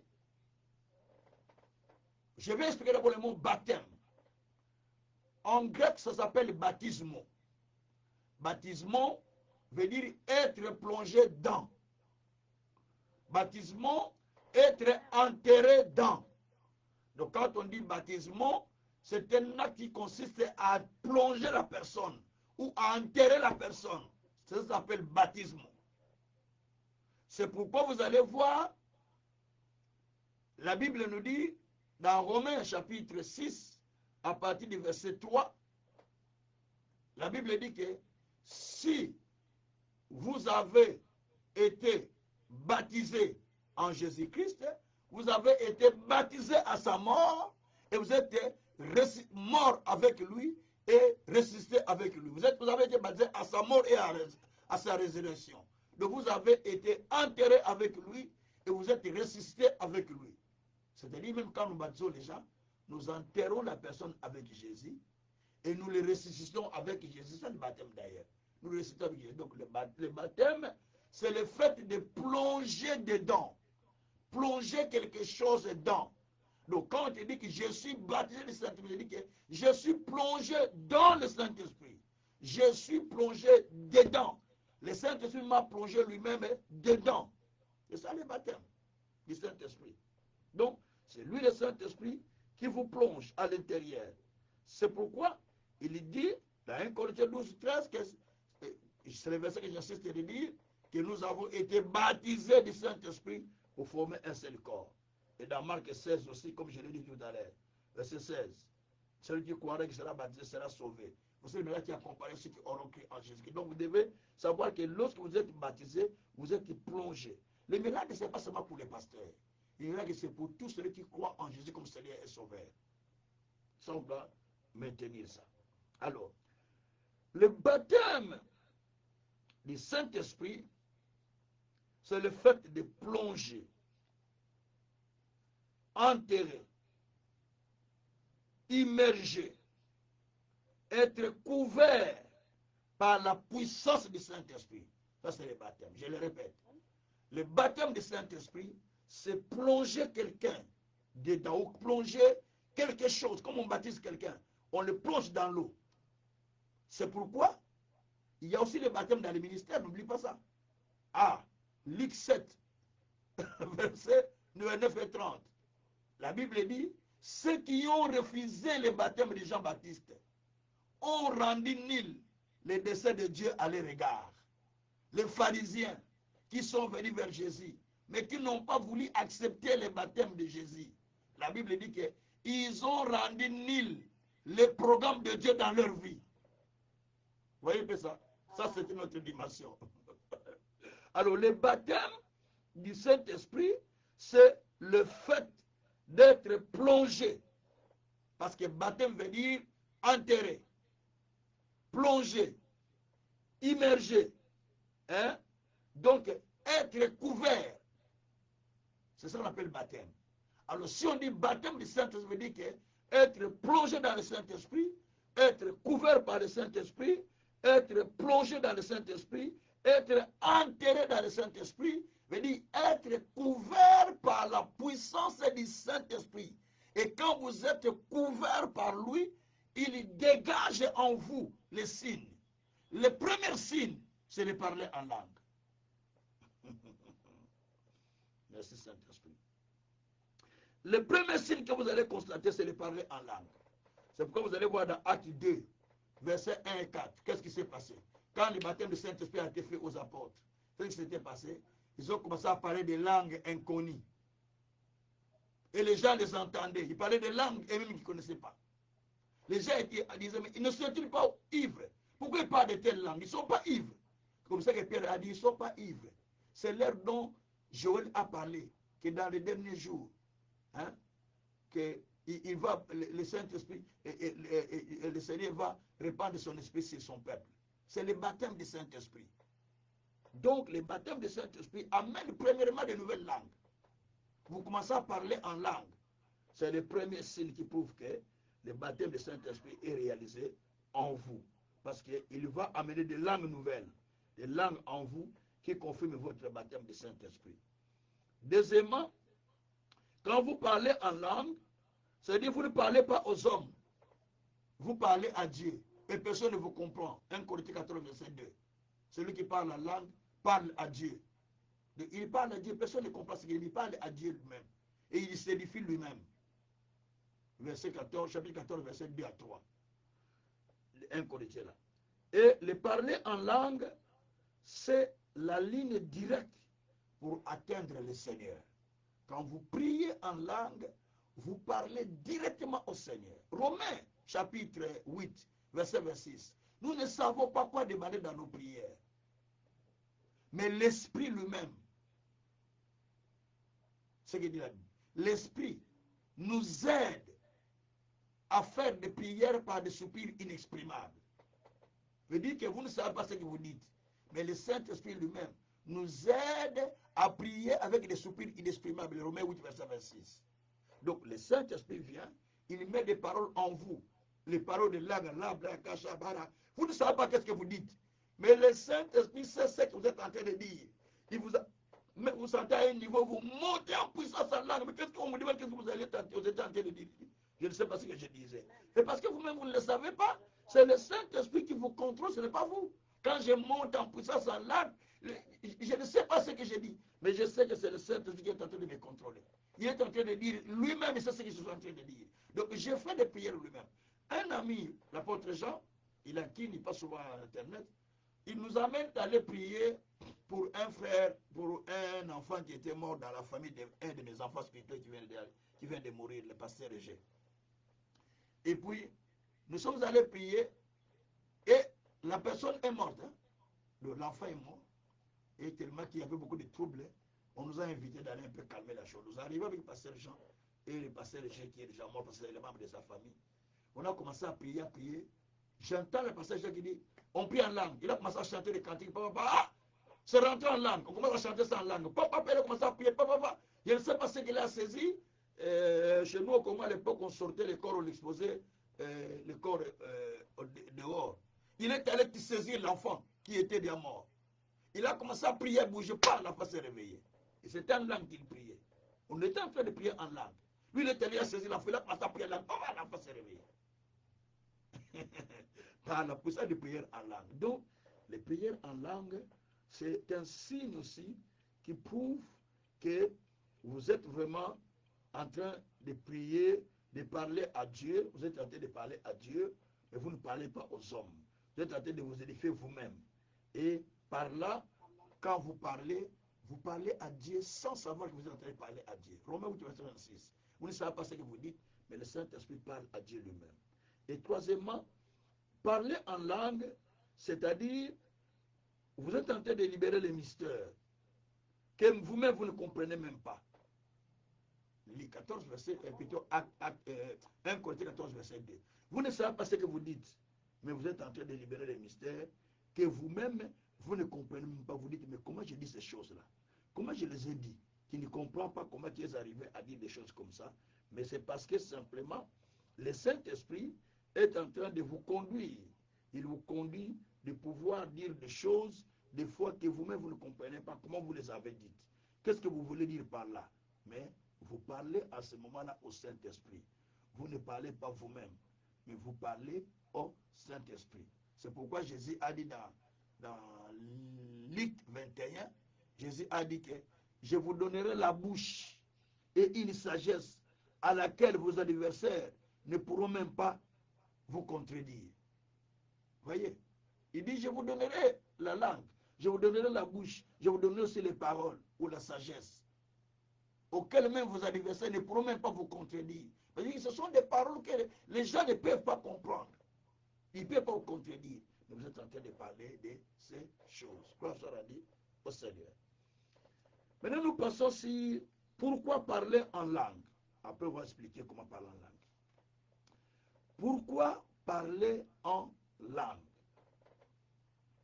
Alors, il y a plusieurs raisons qui nous poussent de parler en langue. Mais je vais énumérer 7 raisons.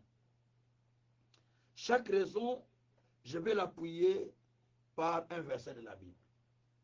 Je suis dans 1 Corinthiens chapitre 14. Je vais donner la première raison là. 1 Corinthiens chapitre 14, verset 4. Verset 3 et 4 normalement. 3 et 4. Voilà. Mais je vais prendre seulement verset 3. Verset 4, pardon. La première raison, nous allons le trouver par là. La Bible dit, celui qui parle en langue s'édifie lui-même. Celui qui prophétise édifie l'Église. Celui qui parle en langue s'édifie lui-même. C'est-à-dire, il est en train de se construire, de se bâtir lui-même, de se fortifier lui-même. En outre, de se remplir de la puissance lui-même. Donc, la première raison de parler en langue, c'est pour s'édifier soi-même. Donc, quand vous priez en langue, quand vous parlez en langue, donc quand nous prions, les parler en langue, les prières qu'on fait en langue. Quand vous parlez déjà en langue, vous faites la prière en langue, vous êtes en train de vous édifier d'abord vous-même, pas une autre personne. D'abord, c'est vous. Vous êtes en train de vous édifier vous-même. Le verset 2 dit, quand vous parlez en langue, vous ne parlez pas aux hommes, mais vous parlez à Dieu. Et personne ne comprend ce que vous dites. Seulement c'est le Saint-Esprit qui comprend ces mystères. Ça, c'est 1 Corinthiens 14, verset 2.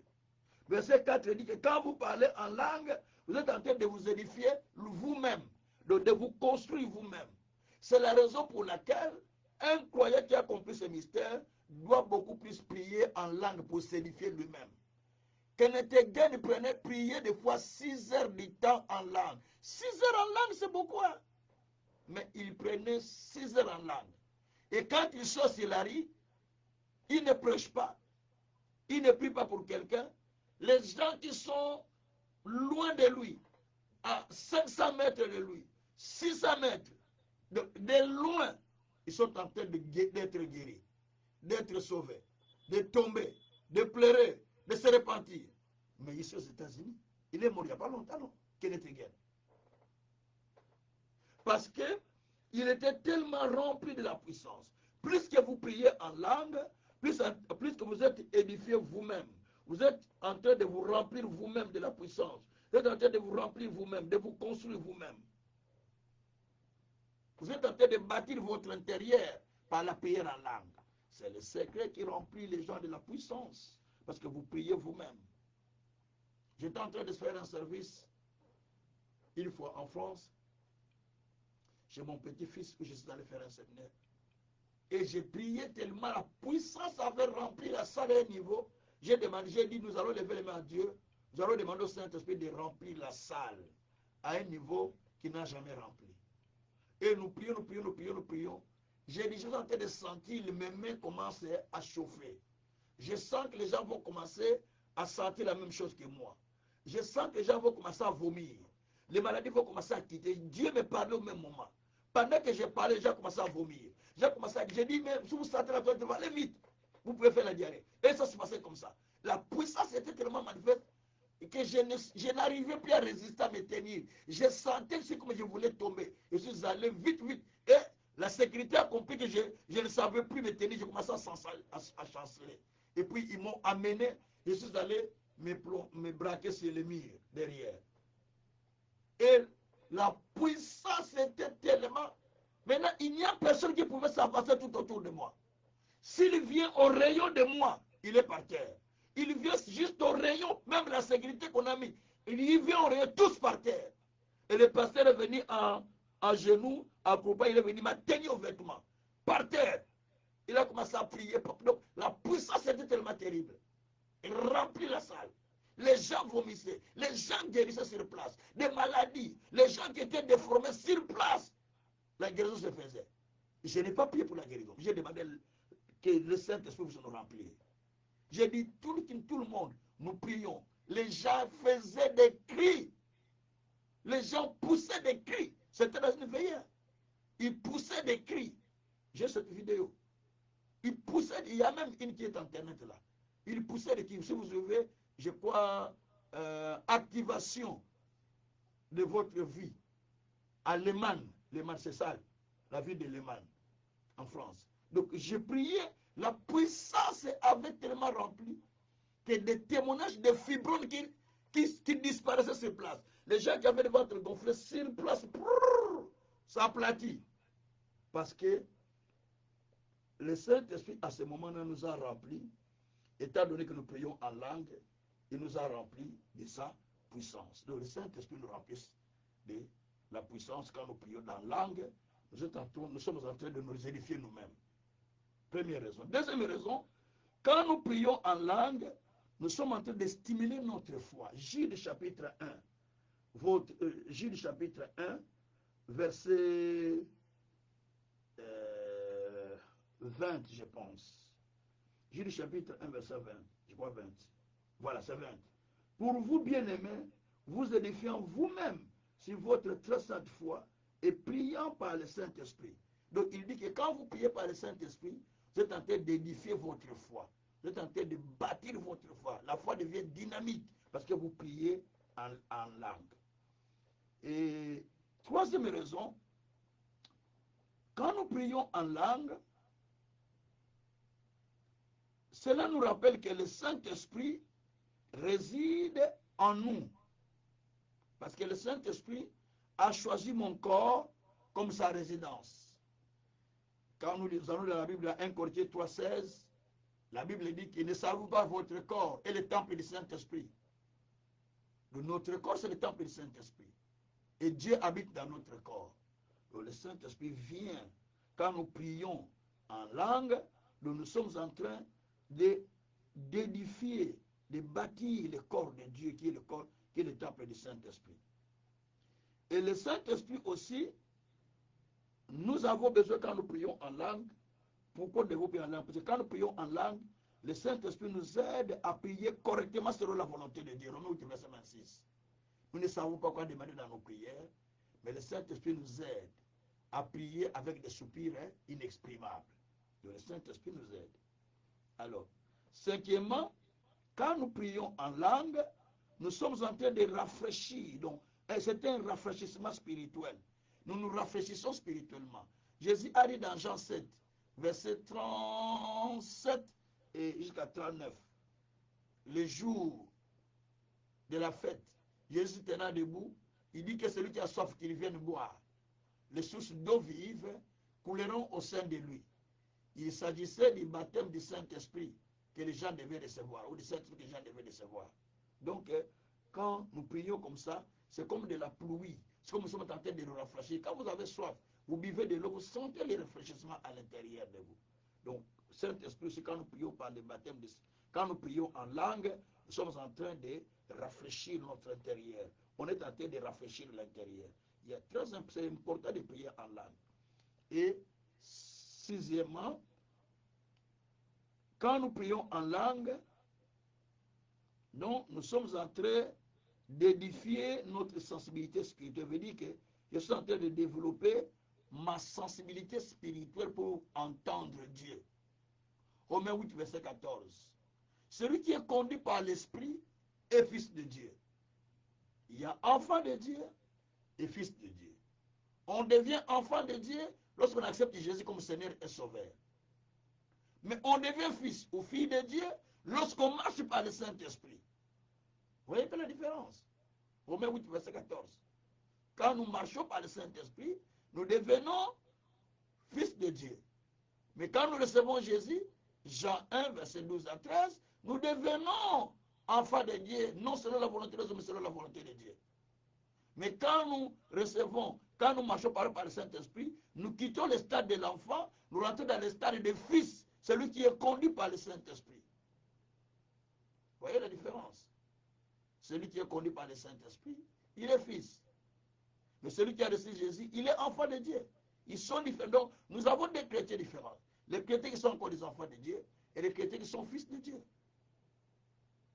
Fils de Dieu parce qu'ils sont conduits par l'Esprit de Dieu. Enfant de Dieu parce qu'il a reçu Jésus simplement tout court. Mais nous avons fait deux pas. Premier pas, j'ai reçu Jésus. Deuxième pas, je suis baptisé du Saint-Esprit et conduit par le Saint-Esprit. C'est ce que Jésus lui-même a fait. Il était conduit par le Saint-Esprit. Luc 4, verset 1. Jésus fut conduit par le Saint-Esprit. Voilà. Donc, c'est ça la différence, en fait. Et septième point, il nous donne la force de témoigner Christ par la parole. Et là, nous voyons Acte 1, verset 8, c'est ce qu'on a célébré la plupart dans les églises. Il a dit, vous recevez une puissance, le Saint-Esprit viendra sur vous, et vous serez mes témoins. Là, c'est le Saint-Esprit qui vient, il se repose sur la personne, le Saint-Esprit vous possède, le Saint-Esprit vous approprie, et il vous utilise pour devenir des témoins, afin d'aller un peu faire le travail de Dieu partout où vous êtes. Voilà ce qu'on dit au Seigneur. Il reste encore 10 minutes. Je prends peut-être ma dernière partie. Importance du don du Saint-Esprit. Quelles sont ou quelle est l'importance du don du Saint-Esprit? Avant que je ne parle du don du Saint-Esprit, j'aimerais mieux expliquer comment faut-il même parler en langue. C'est important. Vous voulez faire parler quelqu'un en langue dans l'église, vous qui encadrez les gens, un membre qui est venu à l'église, il a reçu Jésus, vous lui expliquez l'importance des salis, vous lui expliquez l'importance de croire en Jésus, vous prenez Éphésiens par exemple, chapitre 1, verset 13 à 14, vous lui expliquez que la Bible dit quand vous recevez Jésus comme Seigneur et Sauveur, d'abord Jean 1, je vais commencer à Jean 1, verset 12 à 13, que à ceux qui l'ont reçu, il a donné le pouvoir de devenir enfant de Dieu. Vous dites à la personne, comme vous recevez Jésus comme Seigneur et Sauveur, vous devenez enfant de Dieu. Jean 1, verset 12 à 13. Donc là, comme vous l'avez accepté comme votre Seigneur et Sauveur, vous devenez enfant de Dieu. S'il n'est pas encore devenu enfant de Dieu, vous lui expliquez l'importance de recevoir Jésus comme Seigneur et Sauveur dans sa vie, afin de pouvoir recevoir la vie éternelle. Il va vous demander qu'est-ce que je vais recevoir. Vous lui expliquez les trois choses qu'il va recevoir. Marc 10, verset 28 à 30. En recevant Jésus comme Seigneur et Sauveur, Jésus a dit à ses disciples, à Pierre qui a posé la question, qu'est-ce que nous allons avoir? Nous avons quitté nos frères, nos pères, nos mères, nos sœurs, ainsi de suite, nos maisons. Jésus a dit, vous aurez dans ce siècle le centuple. Vous aurez la persécution. Et vous aurez la vie éternelle dans le siècle à venir. C'est-à-dire, quand vous acceptez Jésus, il y a beaucoup de choses que vous attendez, Dieu va les faire. Mais aussi, vous serez persécuté ou combattu. Et à la fin, vous aurez la vie éternelle. Beaucoup de croyants n'aiment pas qu'on parle de la persécution. Parce qu'ils veulent seulement le centuple. Non, il y a trois promesses. Le centuple, la persécution et la vie éternelle. C'est-à-dire que vous pouvez tout recevoir, vous serez combattu de toutes les façons. La Bible dit, on vous fera la guerre, mais on ne vous vaincra pas. Dieu n'a pas dit qu'on ne vous fera pas la guerre. Dieu a dit, on va vous faire la guerre. Mais moi, je dis qu'on ne va pas vous vaincre. Pourquoi? Parce que moi-même, je suis là pour vous faire vaincre. Et Paul a dit, si Dieu est pour nous, qui sera contre nous? Romains 7. Qui sera contre nous? Personne. Dieu a dit, Paul a dit, en toutes ces choses, nous sommes plus que vainqueurs. Commencez à partir du verset 31. Et verset 37, il dit qu'en toutes ces choses, vous êtes plus que vainqueurs. Donc, c'est-à-dire, malgré tous les combats, toutes les attaques, tout ce que nous vivons, mais nous sommes toujours vainqueurs, plus que vainqueurs, comme disent les anglophones, more than conquerors. Donc, nous sommes plus que vainqueurs. Vous voyez? Donc, nous sommes plus que vainqueurs. Donc là, Dieu nous a placé. Et le combat viendra, mais on ne vous vaincra pas parce que vous êtes plus que, more than, plus que. Nous sommes plus que vainqueurs. Donc ça, c'est déjà la première des choses. Alors, quand la personne maintenant reçoit Jésus, vous l'expliquez tout ça, il comprend qu'il faut qu'il reçoive Jésus. Jean 1, verset 12 à 13. Lorsqu'il reçoit Jésus comme Seigneur et Sauveur, il comprend tout cela très bien. Lorsqu'il comprend cela d'abord, alors vous lui expliquez que Jean 1, verset 12 à 13, si tu reçois Jésus comme Seigneur et Sauveur, tu deviendras enfant de Dieu. Parce que la Bible dit qu'à ceux qui l'ont reçu, il a donné le pouvoir de devenir enfant de Dieu. Donc en acceptant Jésus, tu as le pouvoir d'être appelé enfant de Dieu. Tu as le pouvoir de devenir, veut dire que le pouvoir de devenir appartient à toi. Vous comprenez ce qu'il y a là? Donc le pouvoir de devenir enfant de Dieu n'appartient plus à Dieu à ce moment-là. Appartient à toi qui l'as reçu comme Seigneur et Sauveur. Quand vous le recevez, donc vous avez le pouvoir de se dire maintenant je suis enfant de Dieu. Je ne suis plus enfant du monde. Maintenant là, je suis enfant de Dieu. Tout cela dépend de ta foi, pas la foi de Dieu. Parce que Dieu a dit, ceux qui sont nés de Dieu triomphent du monde. La victoire qui est le triomphe du monde, c'est sa foi. 1 Jean 5, verset 4. Donc vous êtes devenus vainqueurs. C'est un titre. Mais pour vaincre, c'est toi qui dois vaincre par ta foi. Ah, le titre est là. Mais pour vaincre, c'est toi. Donc vous expliquez à la personne déjà la vraie conversion et la vraie notion de devenir vraiment un enfant de Dieu puissant. Et vous l'amenez petit à petit, vous l'amenez au baptême là. Et puis, vous l'amenez au baptême des eaux, parce que la Bible dit dans Marc 16, verset 16, celui qui croirait qui sera baptisé sera sauvé. S'il y a écrit, mais si tu n'es pas baptisé, tu n'es pas sauvé. C'est moitié. Donc tu as fait une partie n'a pas fait. Il faut se faire baptiser. Il va se faire baptiser dans l'eau. Peut-être le même jour quand vous priez, va recevoir les baptêmes. S'il ne les reçoit pas, ce n'est pas grave. Mais vous priez quand même. Vous expliquez l'enseignement. Après que vous l'expliquez, vous allez avec la personne maintenant au niveau même de le faire baptiser par le Saint-Esprit.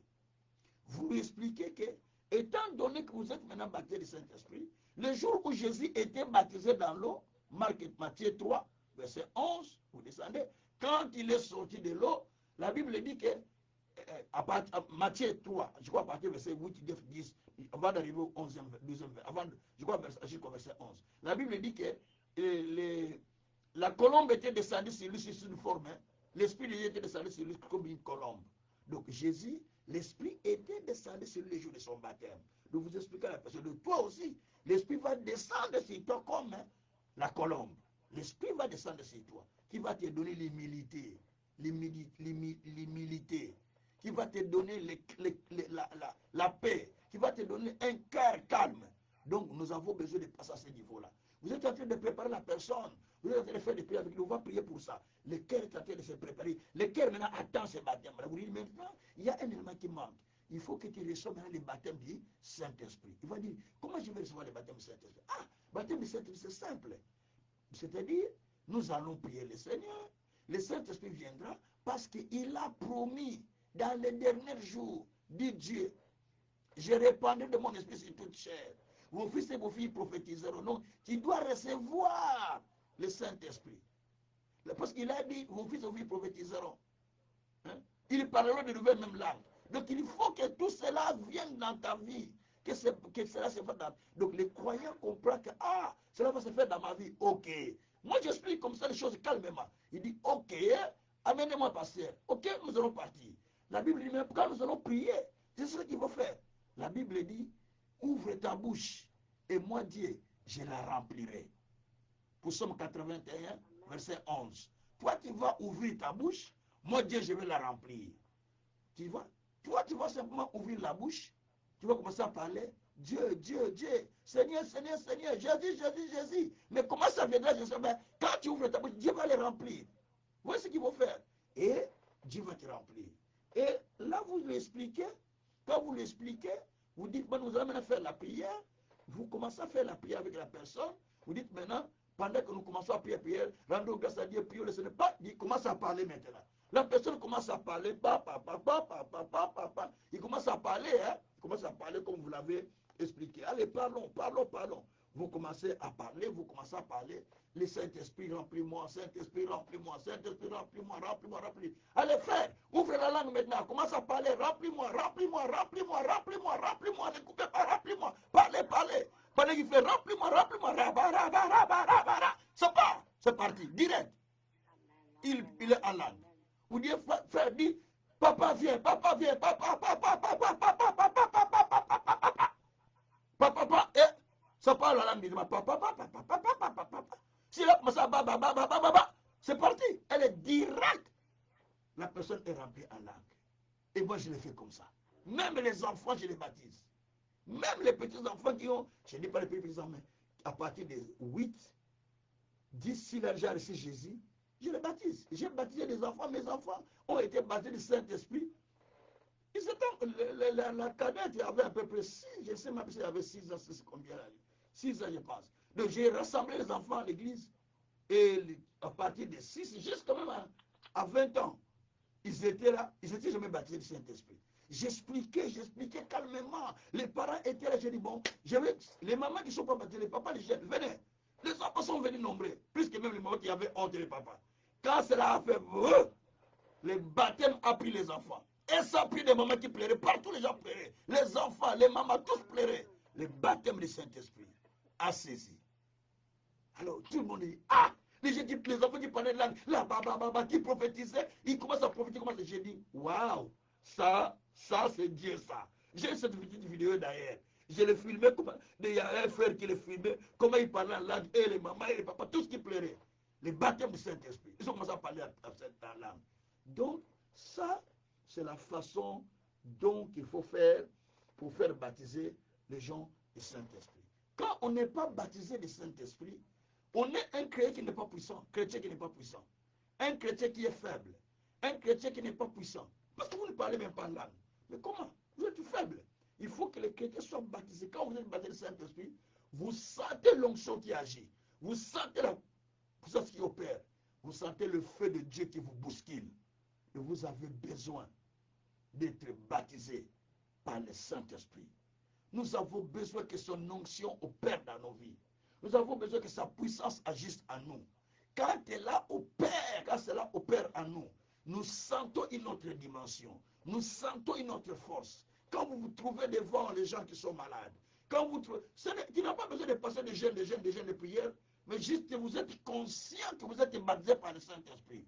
Vous êtes conscient que l'Esprit de Dieu déjà est en moi. Vous êtes conscient que quand je me tiens là, ce sera pas le Seigneur qui va se tenir devant lui. Allez, tout revient à la vie. Parce que le Saint-Esprit est là pour ramener les choses qui sont mortes à la vie. C'est ce que dit la Bible, non? Romains 8, verset 11. Si l'Esprit qui avait ressuscité Jésus d'entre les morts habite en vous, il rendra votre corps mortel à la vie. Donc l'Esprit là, s'il est en vous, il va rendre les choses qui sont mortes dans votre vie à la vie.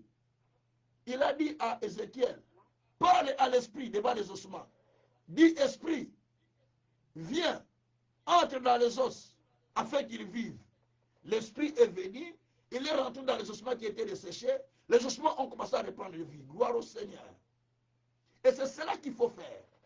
Il faut que l'Esprit vienne pour entrer et que pouvoir continuer à commencer à donner la vie aux choses qui sont mortes. Voilà, nous allons clôturer là aujourd'hui. L'autre partie, on va le continuer la semaine prochaine, même le vendredi prochain. Donc, amen. Le Saint-Esprit, nous en avons besoin. Il faut développer la relation avec le Saint-Esprit. Il faut créer une relation avec lui. Vous sortez, dites bonjour au Saint-Esprit. Vous voulez partir, Saint-Esprit, je vais partir avec toi. Si tu peux m'amener. Vous voulez faire que le Saint-Esprit soit avec moi. Un jour, on venait en voiture avec mon épouse, on était à deux. Avant de partir, on a prié. Et puis on est parti. Je ne sais même pas d'où on venait. Il n'y a pas longtemps, je crois, il y a 1 mois ou 2 mois. Je ne sais pas s'il y a 1 mois ou 2 mois. On était en voiture, nous deux. Vous imaginez, les enfants sont partis à l'école. Nous deux, en voiture, on venait. Il y a un véhicule qui venait. On était dans un chemin qui était petit. Il y a un camion. Le camion venait. Il a raté la première voiture. Il voulait aller. Il venait en vitesse. J'ai dit, Thérèse, regarde devant nous. Devant nous. Donc il y avait le véhicule qui venait. Un grand camion de Ben. Je ne sais pas s'il était sous. Donc il conduisait. Les gens fouillaient la route. En vitesse. Il a raté la première voiture qui était devant nous. Il a raté une qui était avant nous. Il a raté la deuxième. Maintenant, en face de nous. J'ai dit, j'ai fait un petit mouvement comme ça. Lui-même, il est parti de l'autre côté. J'ai dit, ça, c'est Dieu qui nous a aidés. Il a compris que lui, ce n'est pas lui que je vais tuer. Ce n'est pas possible. Lui-même, il est allé de l'autre côté. C'est passé, j'ai dit, Et ma femme a dit, je comprends maintenant pourquoi Dieu nous demande de prier avant de sortir. J'ai dit, voilà. Donc lui là, il cherche des sacrifices. Il a dit non, ceux-là, ce n'est pas eux. Peut-être qu'il voulait prendre cette femme-là. Satan lui a dit non, laisse la femme partir. Il n'est pas très important pour moi. Celui qui est très important, il vient derrière lui, avec sa femme. C'est celui-là. Mais dès qu'il est arrivé, les anges qui marchent avec nous là, et le Saint-Esprit a dit, allez, va là-bas. La photo lui nous a fouillé. Tu ne peux pas comprendre. Lui-même, il a fouillé. Nous, on est en voiture. Lui, il est en camion, en vitesse terrible, comme il est en autoroute. À peu près 120 à l'heure. Hein. Il nous a fouillé. Wow! Il n'était pas en autoroute. Dans une nationale, on ne peut pas rouler à 120. Mais il est, donc, juste, j'ai dit, mon Dieu, en face. J'ai dit, regarde, Jésus. Dieu m'a fait, wow! Il est parti de l'autre côté, j'ai dit, Dieu est avec nous. J'ai commencé à rendre grâce à Dieu. Dieu marche toujours avec nous. Donc, le Saint-Esprit, si vous développez une relation avec lui, il y a beaucoup de choses pour lesquelles Dieu vous épargne, que vous ne connaissez pas, que vous ne voyez pas. Mais lui, Jésus, et le Saint-Esprit, il travaille pour vous aider, pour vous soutenir. Demandons au Saint-Esprit, on va dire merci Saint-Esprit qui nous a enseigné. Merci parce qu'il nous a appris des choses. Aide-nous simplement à marcher avec toi. Aide-nous, Saint-Esprit, à marcher sur ta direction. Prions le Seigneur. Alléluia. Saint-Esprit de Dieu, nous te disons merci parce que tu as fait des choses qui nous dépassent. Saint-Esprit, merci. Merci Saint-Esprit. Merci Saint-Esprit. Merci Saint-Esprit. Merci Saint-Esprit. Parce que tu marches avec nous, Saint-Esprit. Tu nous apprends, Saint-Esprit. Tu nous montres, Saint-Esprit, des choses que nous ne connaissons pas. Saint-Esprit de Dieu, je vois ta direction devant nous. Je vois ta direction, Saint-Esprit. Oh, l'Esprit de l'Éternel, tu nous aides, Saint-Esprit. Tu nous aides, Saint-Esprit. Tu nous aides, Saint-Esprit. Tu nous apprends ta direction. Tu nous conduis, Saint-Esprit. C'est toi qui nous amènes. C'est toi qui nous amènes, Saint-Esprit. C'est toi qui nous amènes, Saint-Esprit. C'est toi qui nous amènes, Saint-Esprit. C'est toi qui nous amènes, Saint-Esprit. C'est toi qui nous amènes, Saint-Esprit. Oh, Saint-Esprit. Oh, Saint-Esprit. Oh, Saint-Esprit. Amène-nous, Saint-Esprit. Amène-nous, Saint-Esprit. Amène-nous, Saint-Esprit, dans le chemin que tu souhaites, dans la direction que tu veux. Oh, Saint-Esprit, amène-nous. Oh, Saint-Esprit, amène-nous. Oh, Saint-Esprit, amène-nous. Oh, Saint-Esprit, conduis-nous, Saint-Esprit. Guide-nous, Saint-Esprit. Remplis-nous, Saint-Esprit, par ta puissance, par ton onction infinie, par ta grâce infinie. Oh, le Saint-Esprit de Dieu, le Saint-Esprit de Dieu, le Saint-Esprit de Dieu, le Saint-Esprit de Dieu, le Saint-Esprit de Dieu, remplis-moi, remplis-moi, remplis-moi, remplis-moi, remplis-moi, remplis-moi, remplis-moi, remplis-moi, remplis-moi, remplis-moi, par ton onction, par ta puissance, Saint-Esprit de Dieu, Saint-Esprit de Dieu, Saint-Esprit de Dieu. Je vais t'être rempli. Je vais t'être rempli. Je vais t'être rempli. Je vais t'être rempli. Je vais t'être rempli. Je vais t'être rempli. Je vais t'être rempli. Je vais t'être rempli. Je vais t'être rempli. Je vais t'être rempli. Labraka sakatama. Lekete boko sakarama. Lezekeria moko sekeya. Ena broko sekeria mama. Sundaria karako sekeria. Burakata karamene kesa. Idokoria broko tokoria. Masantaria maro, eria karakoshe, irebrekoso, rekreke sakatamaroke, iebrekoso koriama, asantaria makotore, inereko sakaria mama, zundaria katakobe, iebreko sakaramama, suteria mama nakose, edakaria mama, usakaria mama, luzakaria mana kosekeya, maruka taka sakatamaro, eshakatamara kataro, iya broko sakaria mama, usakaria marokesa, adebreko sakarama, mazenderia kaka, lukeria broko sokoria mama, sakarabarabara, sakarabarabara, elekeria broko takaria, masantaria marokesha, buria katakaramana eke, ureke sakata mamaneke, alubeke sakata baba, usekebereko sha, mareke shakatamo, yekereko shakarao, yegreko sakarabrake tekesa, uneke sakaria mama, neria kataka sakaria ma, ela broko shakarama, masantaramano, mireketeko sakatamano, legreko sakaria, mazunderiaka, masenteria mama, maluke sakatia, maluzekeria mama, mulekereke takasakatamaro, shababara, luzenderia kaka, malusekeria marako shekeria mama. Alléluia, alléluia, alléluia. Merci Saint-Esprit, merci Saint-Esprit, merci Saint-Esprit, merci Saint-Esprit, merci Saint-Esprit, merci Saint-Esprit, merci Saint-Esprit, merci Saint-Esprit, merci Saint-Esprit, merci Saint-Esprit, merci Saint-Esprit, merci Saint-Esprit, merci Saint-Esprit, merci Saint-Esprit. Ala broko shakatabe, maro broko santarabo, maragra kataka shaka, maluze keria, allegreko sokoriaba, adibreko sokoriaba, lebreko sakatamaneke, iyekekereko sokoria, maruze keria mano, eshabrakatakoro, ilegereko shakarababa. Alléluia, alléluia, alléluia, alléluia, alléluia, alléluia, alléluia, alléluia. Eshabroko sakatamane. Makatamane ke saka. Maneke sakatamanoke. Manoke sakatamanoke. Edikoria manako sekeria. Bubaria katako shekete mama. Luzekeria manako teke sakatama. Alureke sakaria. Masuteriaka. Masuteriaka.